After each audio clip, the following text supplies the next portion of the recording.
Good team win right there. Excited about the way that football team came out and performed defensively. Just an elite performance from really start to finish. Played so well against the run, tight coverage, applied pressure to the quarterback. Just a really good performance, and proud of what they did offensively. Efficient in the run game. There's some things that we got to clean up as well. Wasn't as clean as we're capable of playing and as clean as we're going to need to play as we continue. But all in all, really good performance. O-line played really hard and played well.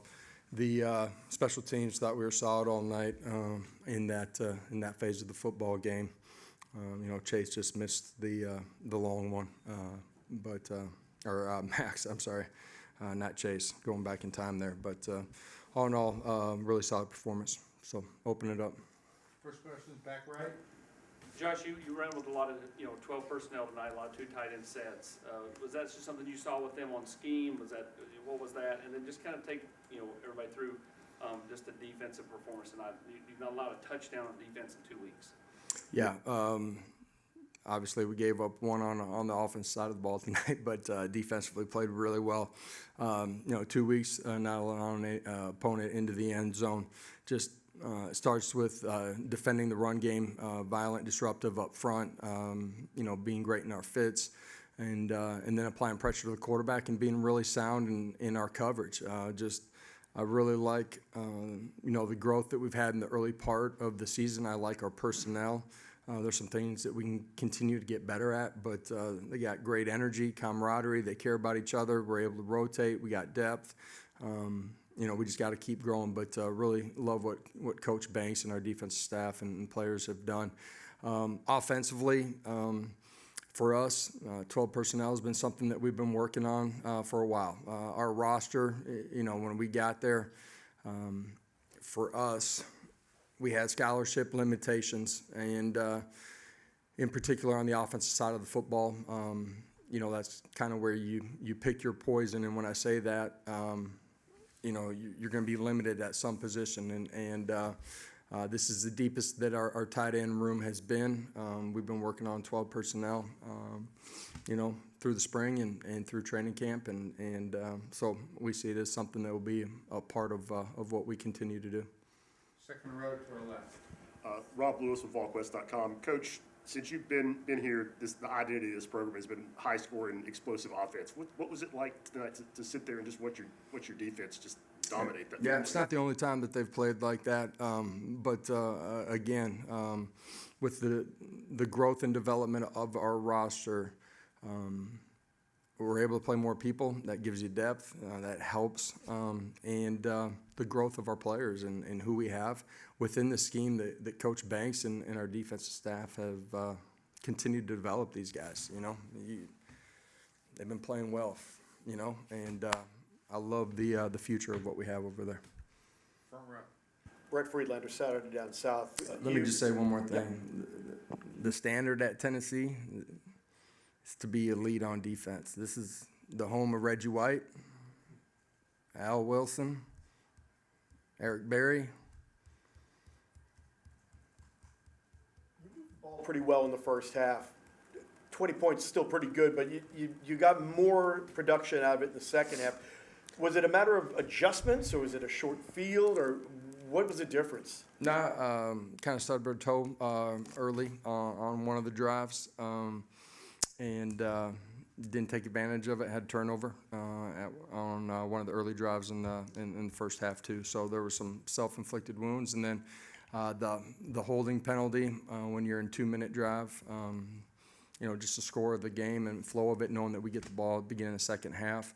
Wanted to play smart football right there and not a advantageous spot. So it's just kind of the way it unfolded. Top left camera. In the back, Camille Gear, WBIR coach. Fan base obviously really pumped up between the big win last week and the big win this week. Is this just the tip of the iceberg, what this offense and Nico can do? As a football team, I'm proud of what we've done for 2 weeks. There's a lot of meat left on the bone for us. Defensively, really strong performance tonight. Offensively, some really good things. There's some things that we have to be better at and play cleaner. Again, there's a lot left out for us there. Good teams continue to get better throughout the course of the year. The chemistry, camaraderie is important as you continue to go through the season too. And you know, for us as a football team, we got to continue to grow. And you know, the schedule we have in front of us obviously is extremely difficult, but we got to keep growing. You read from the Associated Press. I just wonder, can you assess Nico's play? What you think? Yeah, I thought all in all played really well. There's 2 plays he'd like to have back. You know, fundamentally just missed the throw over the middle of the football field in the first half. And at the end of the day, no matter what's happening around him, he's got to be right inside of the pocket as he's getting hit on the pass concept down there in the red zone. So he played within himself. He responded extremely well to adversity. I think that's one of the things we really haven't seen from him yet. Really proud of his demeanor and being ready to come play the next play independently, which is what you have to do as a quarterback. Back middle. Charlie Gribble, 24/7 Sports. Coach, talk about how big the pick six was in the second quarter in terms of a momentum swing. As Yeah. kind of looked at. Momentum swing after the pick. You know, for us, I got to remember the exact flow. Was it the pick that led to that pick? They kicked a field goal right afterwards. Yeah. But it's a one-score game right there, I think, and you know, a guy off the edge forcing them, you know, to find a window, and huge play by Brooksy. It was a part of the straw that broke the back of them. You know what I mean? It started creating momentum for us. So. Left, second row. Josh, Wes Rucker, 24/7 Sports. A couple things. Do you remember many games you've coached in or played in where the field was kind of tilted the way it was those final 3 quarters? It seemed like the entire thing was played on one half. And then also any update on Tyree West? Yeah, no update on Tyree. I think he'll be okay, but we'll find out. And then, you know, just from 4th down stops to turnovers, the momentum, you know, is a completely different game. You know, the last 3 quarters of the football game. Second row. Adam Sparks, News Sentinel. Josh, how do you think team morale is impacted when you're playing so many guys and you're rotating so many guys into the game? Yeah, I think the more guys that are seeing game action, the investment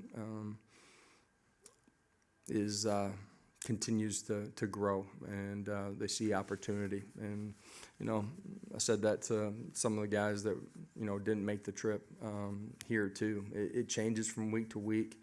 You continue to invest. You always cash in on it at some point in life and in this game. It's not necessarily when you want it, but when you're ready.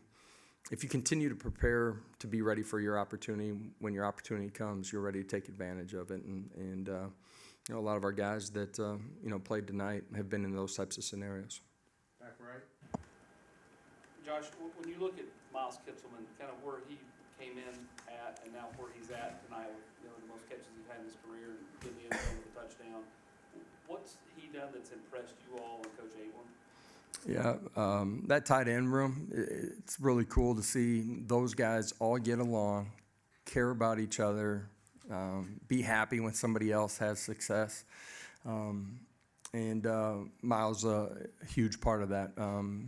Got great trust in him that he's going to go execute his assignment at a really high level. He's extremely tough mentally and physically, demands it from the guys around him. Extremely high football IQ, got a really good feel for the game, and you know, it's a huge part of why the guys love him. But that tight end room as a whole, Holden and Ethan, just the continued growth from those guys, it's a really cool vibe inside of that room. Anyone else? Last question. Riley Halton, WTK. You now got 2 games in a row with Dylan Sampson over 150 all-purpose yards. What's a guy like that do for you on the offensive side of the football? Great trust in Dylan. He's a great leader for us. But you can put him in any position, he's a guy that can have success, and that's pass protection, it's as a runner, it's out in space as a receiver, it's, getting him, swing passes, whatever it might be. He's got great skill set.